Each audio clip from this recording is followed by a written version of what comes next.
Welcome to my channel. Like and subscribe starts. New York was not just a city, it was a dream where my English found its voice. Chapter 1. The First Step. My name is Arjun. I am from India. I come from a small city. It is not very big, not very famous, but it is home. My family is simple. My father runs a small shop. My mother is a teacher. I have one younger sister. We all live together in one house. Our life is normal. It is calm, it is safe, and it is happy. But in my heart, I have something more. I have a dream that lives inside me, even when I try to forget it. I want to go to New York. I don't know why, but the name makes my heart beat faster. I see the tall buildings in pictures. I watch the busy streets in movies. I imagine myself walking there, talking in English, meeting people from different places. I see myself living a different life. At night, I sit on the roof and look at the stars. I ask myself, why do I want this? I have food, I have family, I have a school. But still, something is missing. I want to grow, I want to fly, I want to see the world. And for that, I must learn one thing well: English. Not just to pass an exam, not just to say a few words. I want to speak freely. I want to understand others. I want to be confident in every conversation. But the truth is, I am scared. In class, when the teacher speaks English, I nod my head. But I don't understand everything. I try to translate every word into my mother tongue. It takes time. By the time I understand the sentence, the next one has already started. I feel lost. I feel behind. My friends laugh sometimes. I smile with them, but inside, I feel small. I know I can do better. I know I can learn. But I also know that learning will not be easy. My comfort wants me to stay where I am.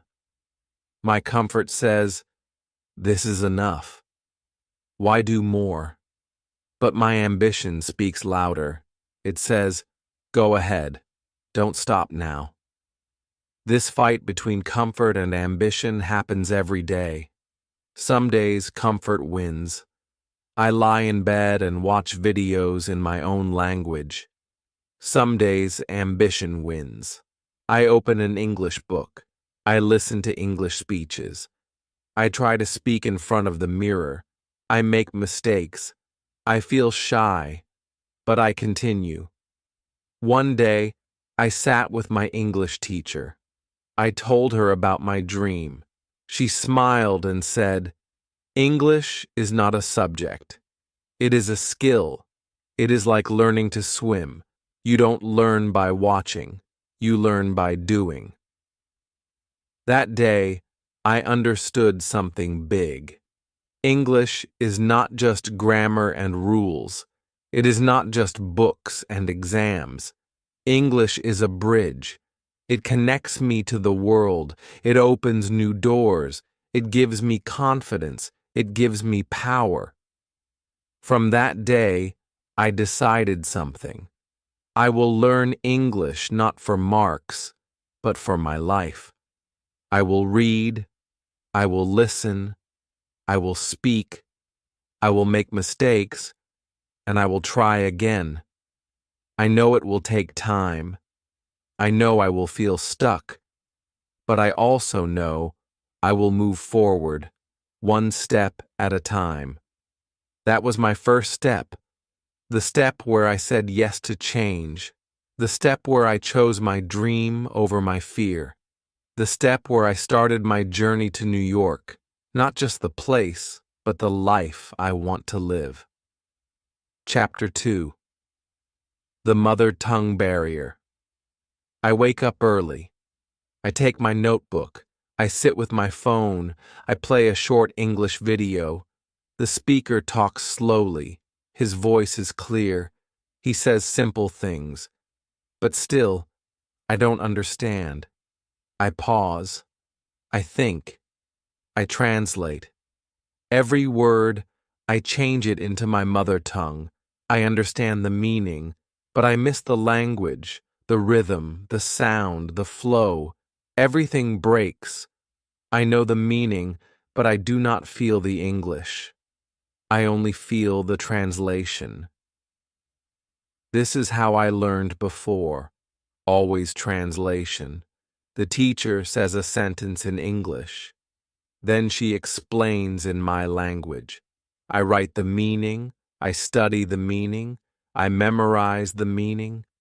But when someone speaks fast, I don't understand. I can't respond. I feel nervous. I feel weak. I ask myself why. The answer is simple. I never listened to English. I only listened to the meaning. This habit became a wall, a big, thick wall between me and English. I didn't see it before, but now I see it clearly. This habit is the reason I cannot speak well. This habit blocks fluency. Fluency needs speed. Fluency needs comfort. If I stop every second to translate, I can never be fast. I can never be free.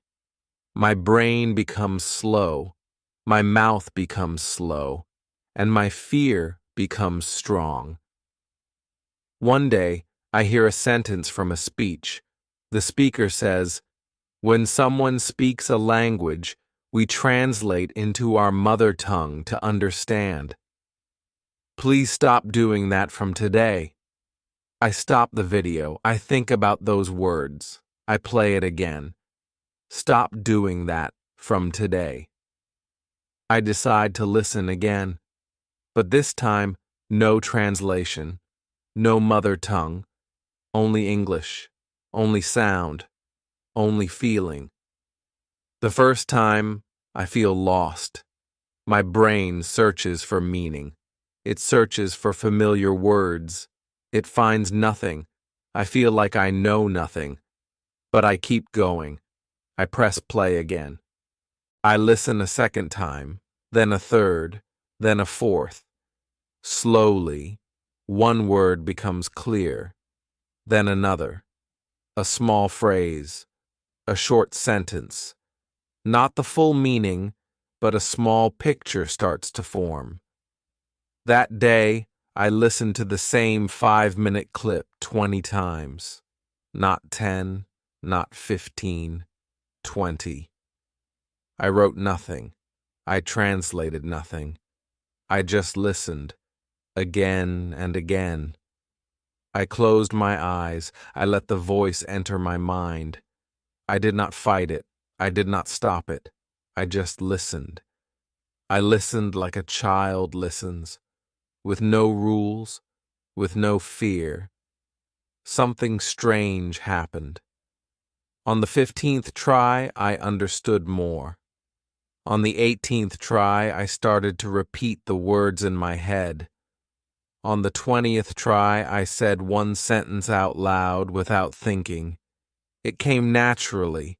It surprised me. It made me smile. It was a small breakthrough. But for me, it was big. It was real. It was a beginning. From that day, I changed my practice. I made a promise to myself. No more mother tongue, no more translation, English to English. I will train my ears. I will train my brain. I will build a new habit, a habit of listening, a habit of feeling the language, not just knowing it. It is not easy. I still feel confused. I still get tired. But I also feel proud. Every time I understand one more word, I feel strong. Every time I repeat one full sentence, I feel happy.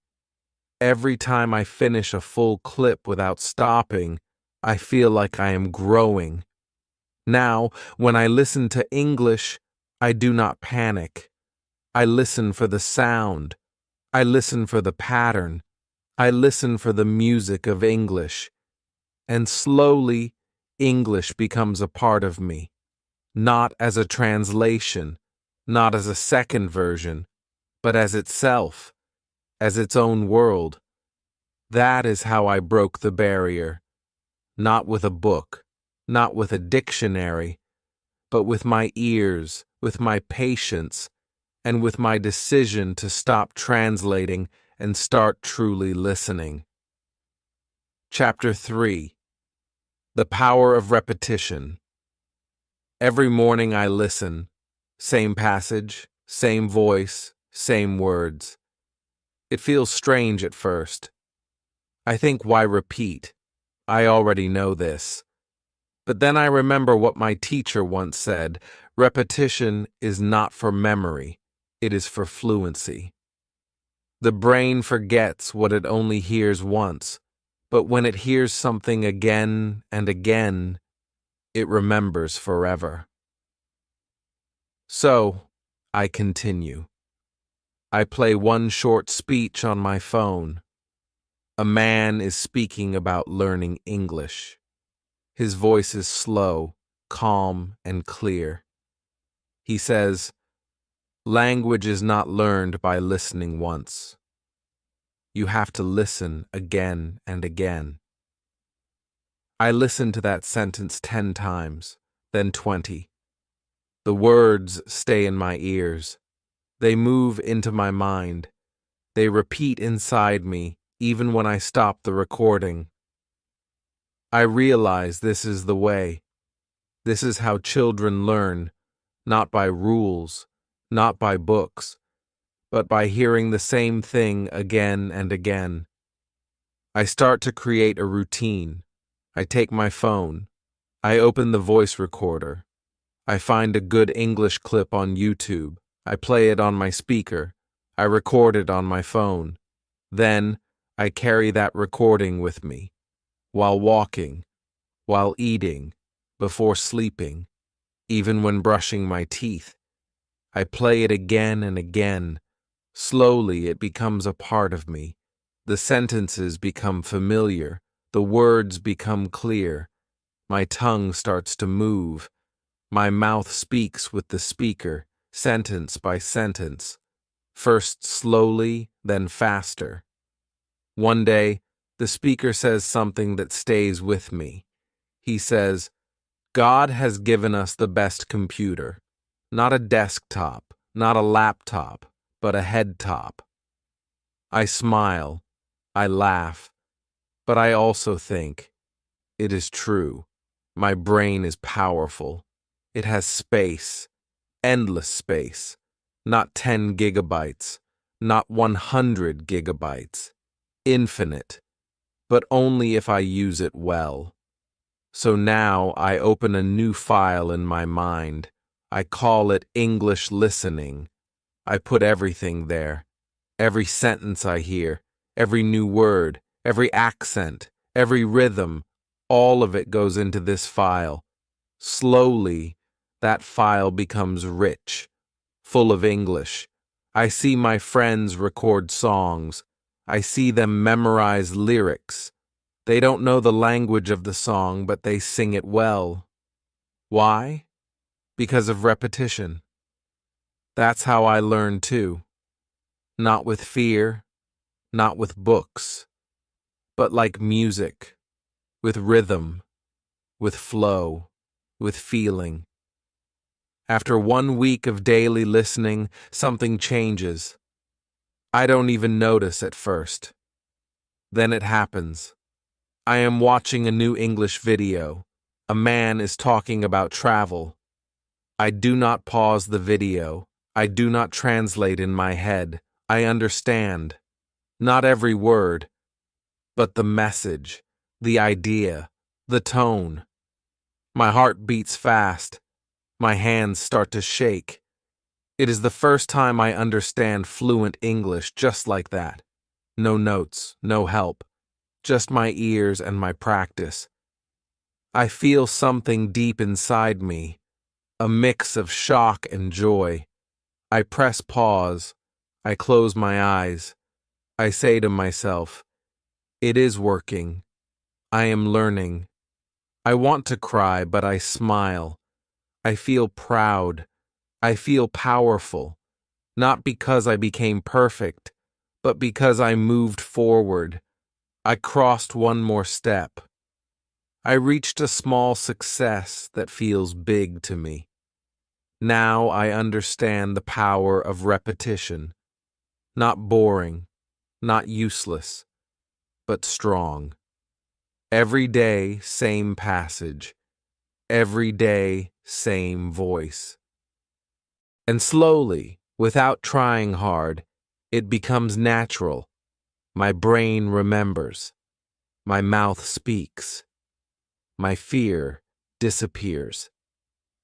This is my new way of learning. Not reading many things once, but reading one thing many times. Not listening to 10 videos once, but listening to one video 10 times. This is not magic. This is practice. This is patience. This is power. And that power is inside all of us. We just need to use our head-top computer. We just need to trust the process. And we need to repeat, repeat, repeat until English becomes part of who we are. Chapter 4. Imitation. The secret to speaking. I sit in my room with my phone. I open a video. A woman is speaking English. She smiles. She moves her hands. Her voice goes up and down. She speaks with rhythm, with music. I listen to her words, but I also watch her face, her eyes, her expression, the way she says each sentence. I press play, then pause. I try to repeat. I copy her tone. I copy her rhythm. I copy her voice. It is not perfect, but it is close. I do it again, again and again. At first I feel funny, like I am acting, like I am not myself, but slowly I understand. This is not acting. This is learning. This is how children learn to speak, by copying, not by knowing grammar, not by writing rules, but by listening, watching, and doing exactly the same. This is called imitation, and this is the secret to speaking. Every day, I choose a short clip. 1 minute, 2 minutes, no more. I listen to it 10 times.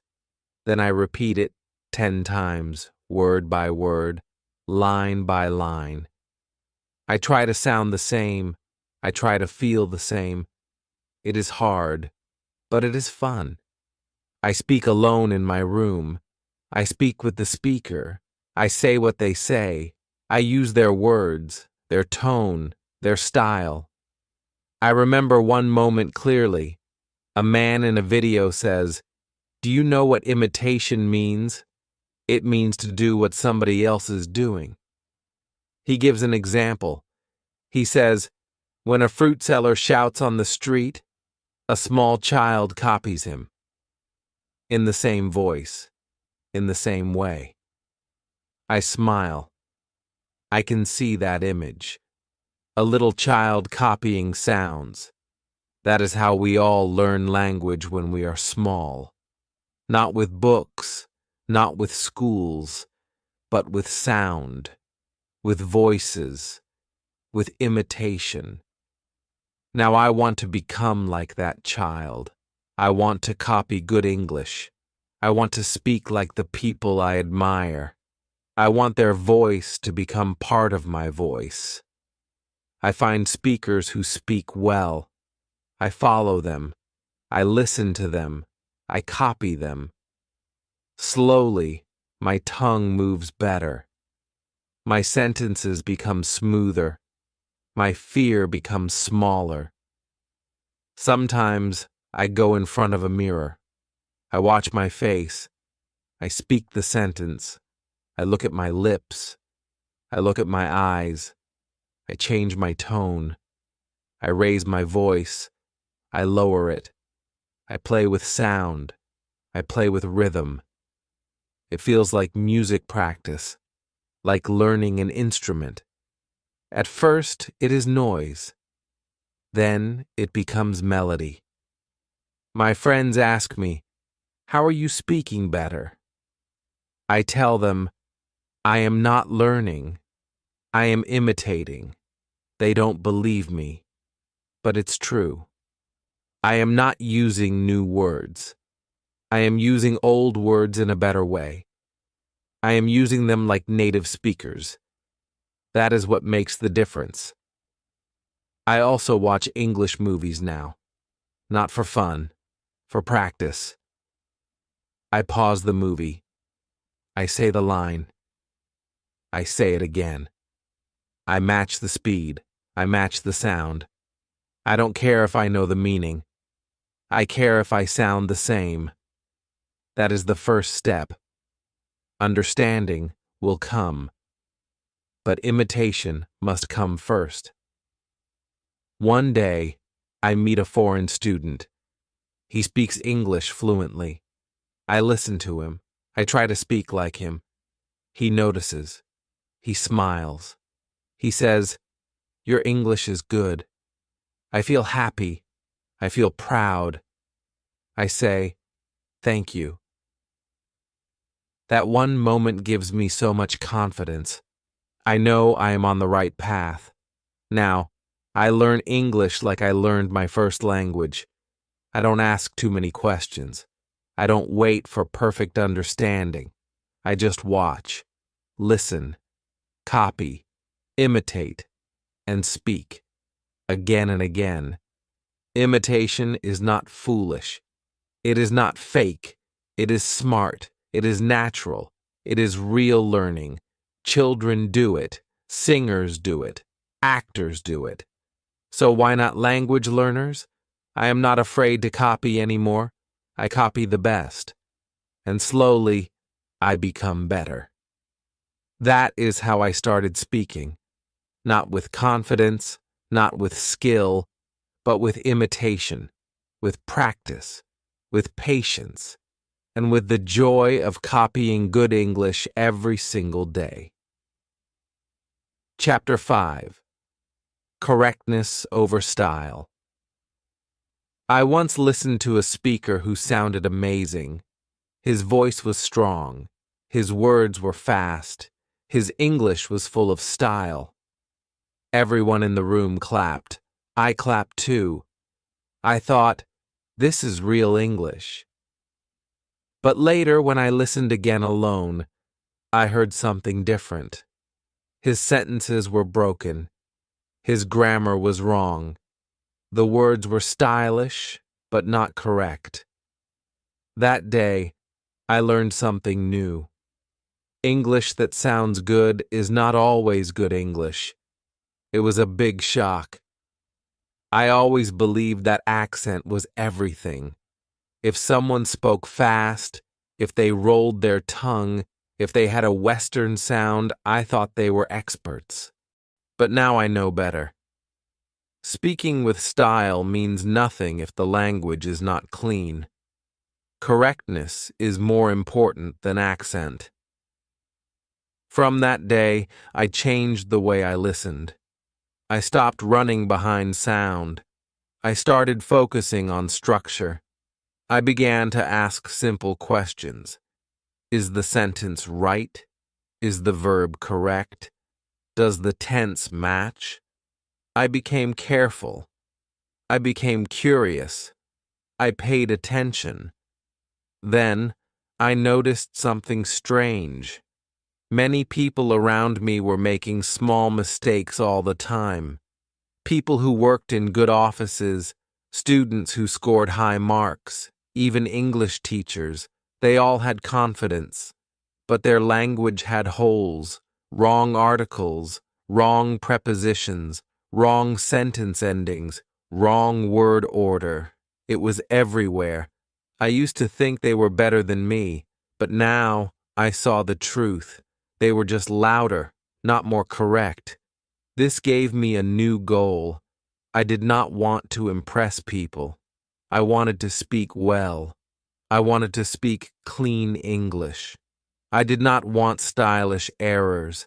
I wanted quiet correctness, even if I spoke slowly, even if I used simple words. I wanted every word to be right. So I started to clean my English. I went back to my recordings. I listened for grammar. I repeated only the correct ones. I deleted the rest. I watched videos with subtitles. I checked every sentence. I followed only speakers who used clear, correct English. I made my phone my teacher. And the rule was simple. Correctness first, style later. Sometimes I saw English learners using big words. They said facilitate instead of help.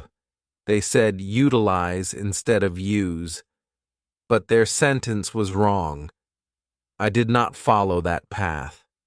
I stayed close to simple words. I stayed close to short, correct lines. That gave me strength. One morning I stood in front of my mirror. I said a sentence. He don't like tea. Then I stopped. I smiled. I corrected myself. He doesn't like tea. That small correction made me happy. It showed me that I was learning.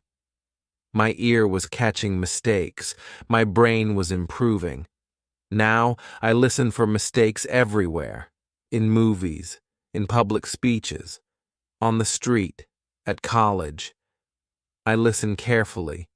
I compare. I learn. I don't laugh at mistakes. I use them to grow. I use them to get better. I still love the sound of English. I love rhythm. I love flow. But I do not forget what matters more. A stylish sentence with a mistake is like a beautiful house with a broken door. It looks nice, but it doesn't work. I want my English to work. I want it to open all doors. That's why now, when I speak, I go slow. I choose my words. I check my sentence in my mind. Then I say it. If I make a mistake, I stop. I say it again, slowly, correctly, because I know every time I speak right, my English becomes stronger.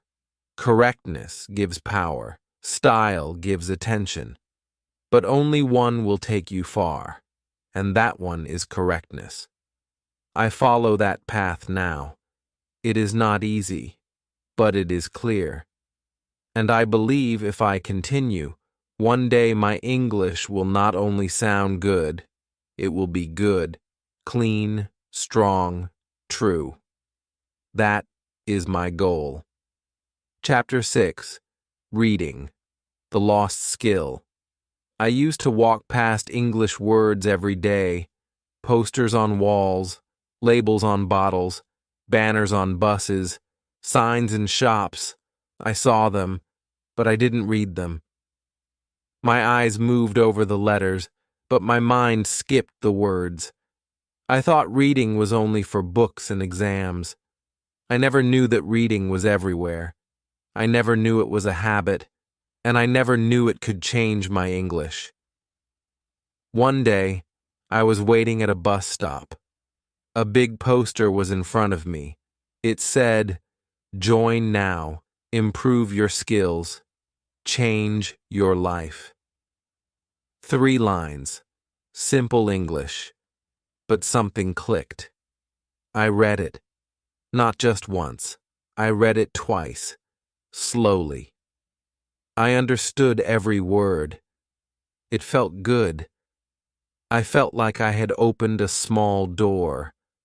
After that, I started reading everything I saw. Billboards, advertisements, newspaper headlines. I began with small things, and they began to change me.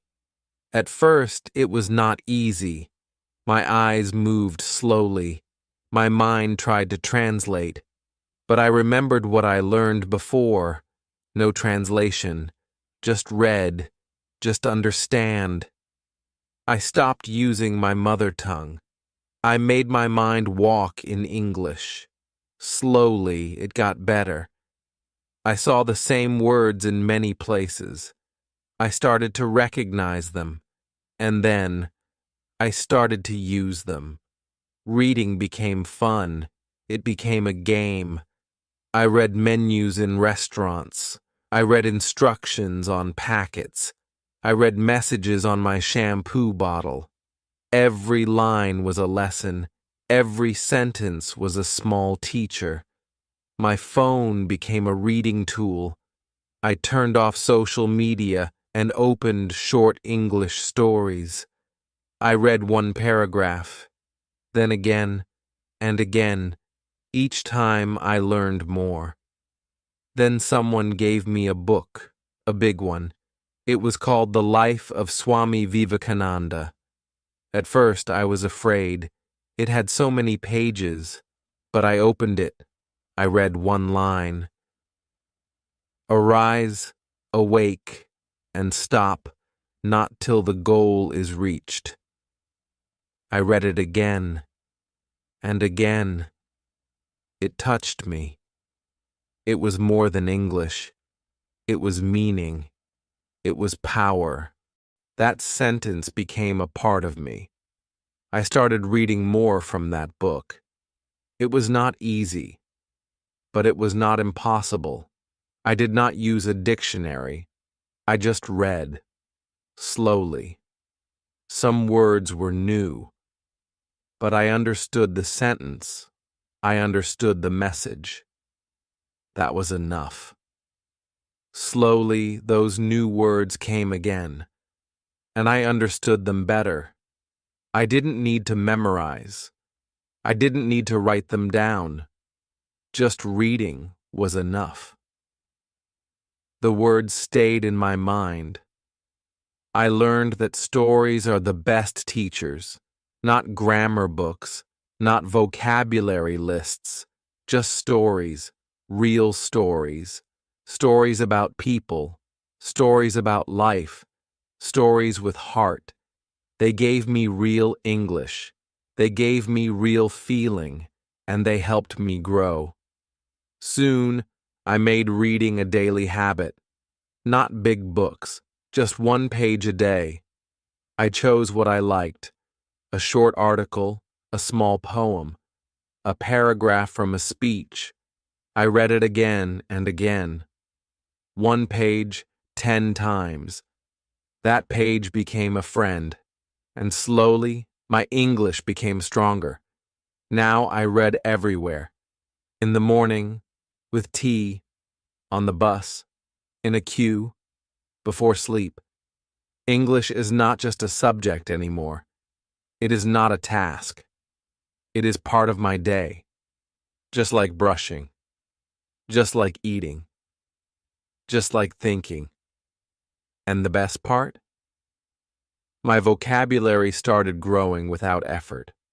I did not write words in notebooks. I did not look for meanings. I just saw them again and again, in different sentences, in different places. My brain collected them like seeds, and they started to grow inside me. Sometimes people ask me, "How did your English improve?" I say, "I just started reading." They ask, "Did you use a dictionary?" I say, "No, I used a story." Because stories give us life, and life gives us language. That is the secret. Reading is not lost now. It is found again. It is my new skill, my quiet skill. It speaks inside me. It teaches me without noise, and I carry it everywhere. Chapter 7. Practice with Purpose.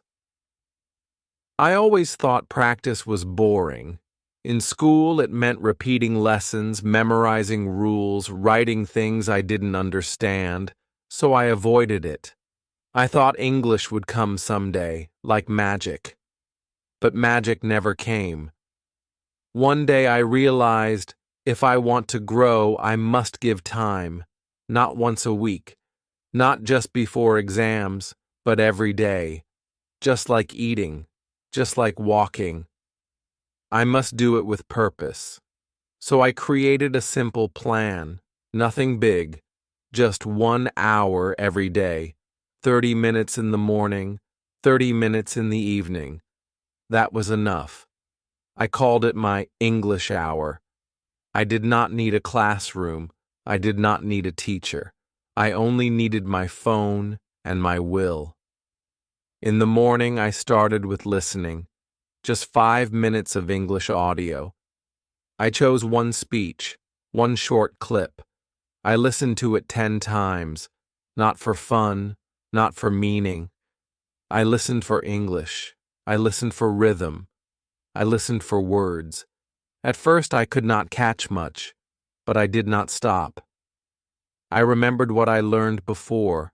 Listen again and again. Let the language enter your mind. Don't translate. Just listen. After some days, I knew the speech by heart. I could speak along with it. I copied the voice. I copied the tone. It was not my sentence, but it was my effort. And slowly, it became my English. In the evening, I read. One page, any page, sometimes from a book, sometimes from the internet, sometimes a short story.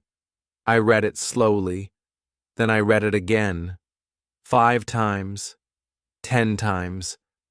I noticed the words, the sentence structure, the feeling. Some words were new, but I didn't stop. I let the meaning grow, and it did. This simple routine changed everything. After 1 week, I felt a difference. I started thinking in English. When I walked, I described the world in English.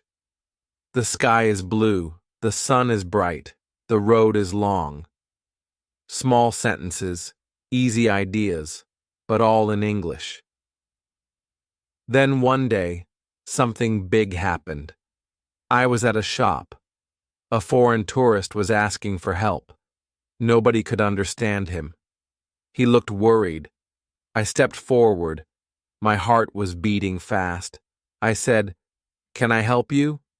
He smiled. He asked his question. I understood. I answered. He thanked me. I smiled back. I walked away. My heart was flying. That was my first real English conversation. It was short. It was simple. But it was real. I had spoken English with confidence. I had understood English naturally. No fear, no translation, just flow. That moment stayed with me. From that day I knew practice works. But not just any practice. It must have purpose. It must be daily. It must be honest. I didn't need 2 hours. I didn't need a grammar book. I needed one goal, better English every day. Soon I added more to my routine. I spoke to myself in English. I described my day in English. I woke up early. I had tea. I listened to English. I made it a habit, a simple, silent habit. But the results were loud. When I heard English speakers, I could follow them. When I read English stories, I could enjoy them. When I watched English movies, I could feel them. This was not just improvement. This was change. My friends noticed. "You speak better now," they said. I smiled. It was not magic. It was practice, with purpose. Now, English is not a subject for me. It is a tool, a habit, a part of my voice. And it all began with 1 hour, one choice, one honest effort. So I tell everyone, make a plan, start small, listen in the morning, read in the evening, speak a little, repeat a lot. Don't look for results tomorrow. Just enjoy the journey. The results will come, and when they come, you will know the joy of understanding, the joy of speaking, the joy of English becoming yours. Chapter 8. A New Life in New York. Finally, the day came. I reached New York, the city I had dreamed about for so long. As I stepped out of the airport, the cold air touched my face. The tall buildings reached the sky. The busy streets were full of people speaking fast English. At first I felt small, a stranger in a big, noisy place. But I had something now. I had my English. Using English was not easy at first. The voices were quick, the words sometimes unclear. But I remembered all I had practiced. I listened carefully. I spoke slowly. I asked questions when I did not understand. People smiled and helped me. I felt a little more confident with every step. I used English to buy a ticket for the subway. 1 ticket to Times Square, please. The clerk smiled. I paid and took the ticket. I understood the signs. Exit here. Subway to Brooklyn. I followed the crowd. I was no longer lost. At a cafe, I ordered coffee.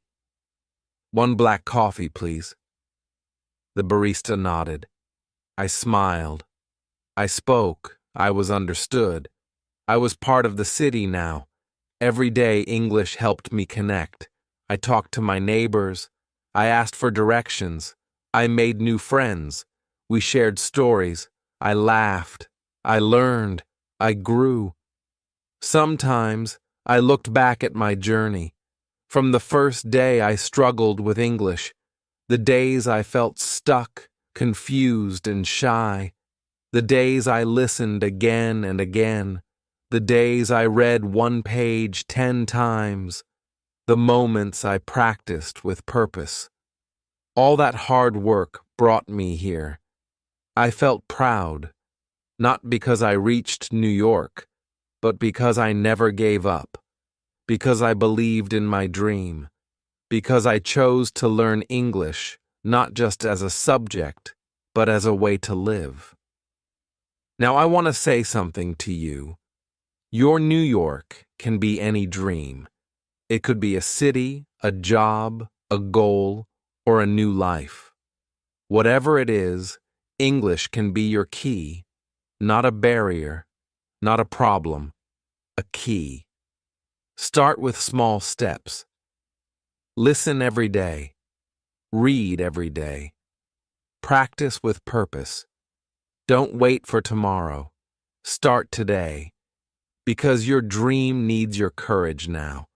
Remember, language is more than words. It is a bridge. It connects you to people, places, and possibilities. Use it well.